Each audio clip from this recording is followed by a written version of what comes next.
The date is the early 1600s. The streets of Rome, dark, ominous, and dangerous. A man is walking through these streets. At his waist, a sword he is not legally allowed to carry. On his back, expensive but worn clothing. His walk is that of a street thief. His eyes burn as if he could get into a fight at any moment. In police records, he is listed as a brawler, violent, and a criminal. Yet the very same man, during the day, walks into a studio. He picks up a brush and creates the most sacred, the most divine, the most alive paintings humanity had ever seen. He is the master of light. He is the prisoner of darkness. He is Michelangelo Merisi da Caravaggio. Today, we will speak of the bad boy of art history. Not only his paintings, but also his murder, his escape, and his tragic end. Welcome to the story of Caravaggio. When Caravaggio stepped onto the stage, the art world was already at the breaking point between the late Renaissance and the Baroque.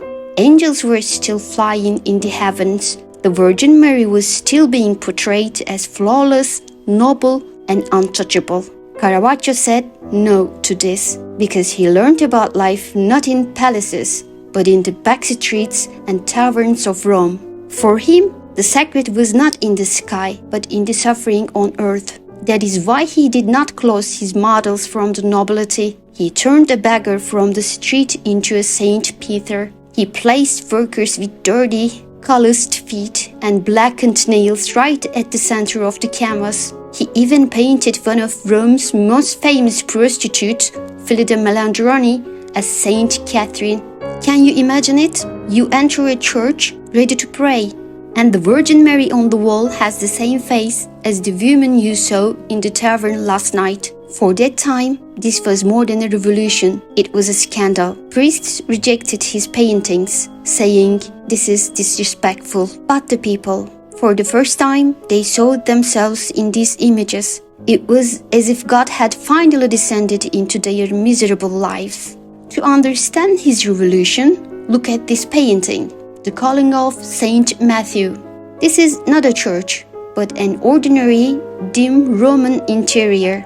The men at the table do not look like saints, but like everyday people counting money. Jesus does not descend from the sky. He emerges from the darkness and points to Matthew. The light symbolizes God's grace. Caravaggio seeks the sacred not in the heavens, but in the human world. Another shocking painting, The Death of the Virgin. Here, Mary is not a queen ascending to heaven. She lies on the bed, her body heavily like that of an ordinary dead person. Because of this realism, the painting was rejected. Caravaggio's message is clear. Holiness is hidden not in perfection, but in mortality. Caravaggio used light in this same way. You know that dramatic lighting we see in cinema and photography today? The kind where everything is dark and only a spotlight hits the face. He was the one who pushed it to the extreme. The technique is called Chiaroscuro, but Caravaggio took it even further. With light coming from almost a single source, like a stage spotlight, he created figures bursting out of the darkness. This style is what we now call Tenebrism.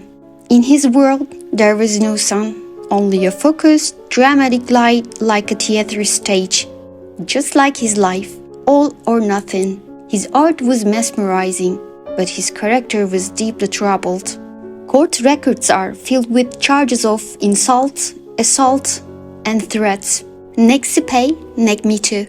That is, no hope, no fear. This phrase is associated with him, though it is uncertain whether it was truly his personal motto or simply a saying later attributed to his era. But when you look at his life, it suits him perfectly. And the date was May 28, 1606, the day that changed Caravaggio's life and art history forever. Location, a Palacordo court in Rome, a game considered an early form of tennis. His opponent, Ronicio Tomassoni. The exact cause of the incident is unknown. A bet, an argument, an old feud. All are possible, but none uncertain. The argument turned into a fight. Swords were drawn. Caravaggio's strike was fatal. Tommasoni died. He was no longer just a brawling painter.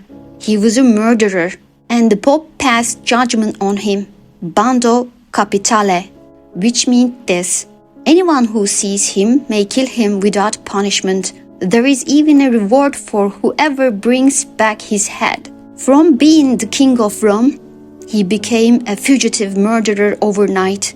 He fled first to Naples. There he again received major commissions and created more masterpieces.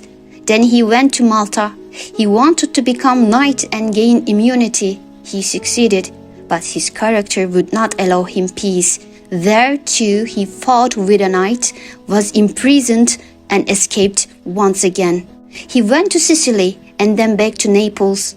These years of escape changed his paintings as well. The old bright colors were gone. Everything was pitch black.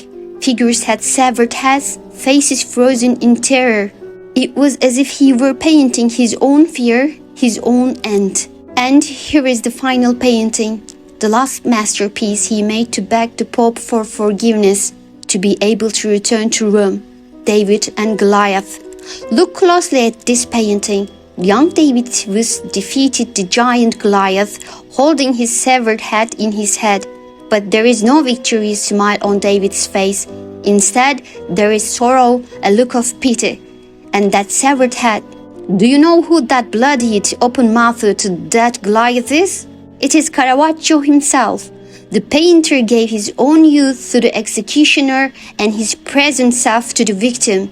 This is one of the greatest visual confessions in history. It stands like an open letter of apology. I am guilty, and I have given my own punishment with my own hands. He sent this painting to the Pope. A pardon was possible. There was hope. He boarded a ship heading for Rome. But the script of fate was darker than any of his paintings. Caravaggio came very close to Rome, but he never managed to return. In July 1610, he died in Porto Ecole. The cause of death is unknown. Illness, infection, or even an attack are all possible. But here is the tragic part. Only a few days after his death, word spread in Rome that the Pope was going to pardon him. But it was already too late. The painter, who used light better than anyone else, was lost in his own darkness. And one question remained. How could such a sacred light come from a soul so dark? Perhaps the answer is simple. Those who remain in darkness know the true value of light best. Thank you for watching. See you in the next art story.